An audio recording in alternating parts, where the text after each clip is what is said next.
নন্টে ফোনটে, নন্টে ফোনটে, নন্টে ফোনটে। ও ভোজনটা দেখছি আজকে একটু গুরু হয়ে গেছে। জল খেয়ে শুয়ে পড়া যাক।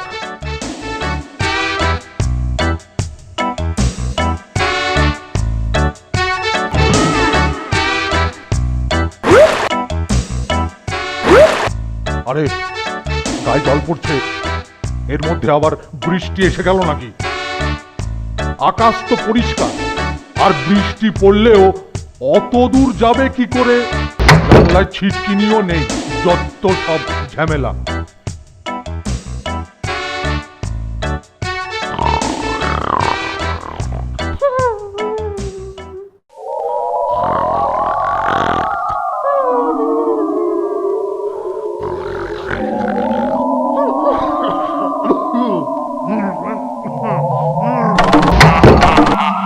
ওরে বাবা, এ আবার কি শুরু হলো?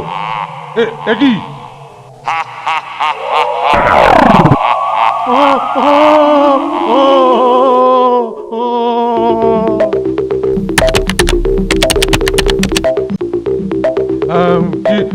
কি হয়েছে?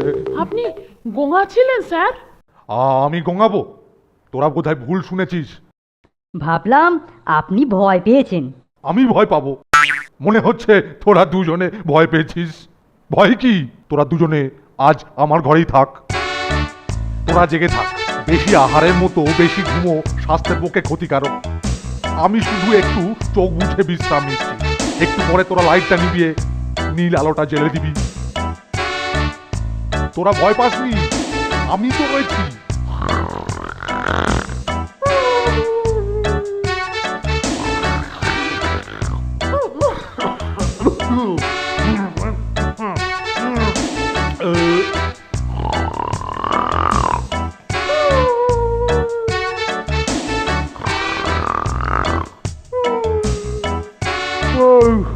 মাথায় হাত বুলিয়ে দিচ্ছিস?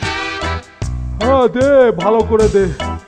তোদের যতটা খারাপ ভেবেছিলাম ততটা তোরা খারাপ নস দেখছি। দে, ভালো করে মাথায় হাত বুলিয়ে দে। কিরে, আবার থামলি কেন? বেশ তো বুলোচ্ছিলি, আর কিছুক্ষণ বুলো, তারপর না হয়। বুঝি ঘর মটকে দিল। বাবা রাম রাম রাম রাম রাম রাম। ভূত না, দাঁড়ান দাঁড়ান স্যার। ওরে ওরে, সিং উঠিয়ে ভূতটা তেড়ে আসছে রে। ওরে থামার উপায় নেই, থামার উপায় নেই। রাম রাম রাম রাম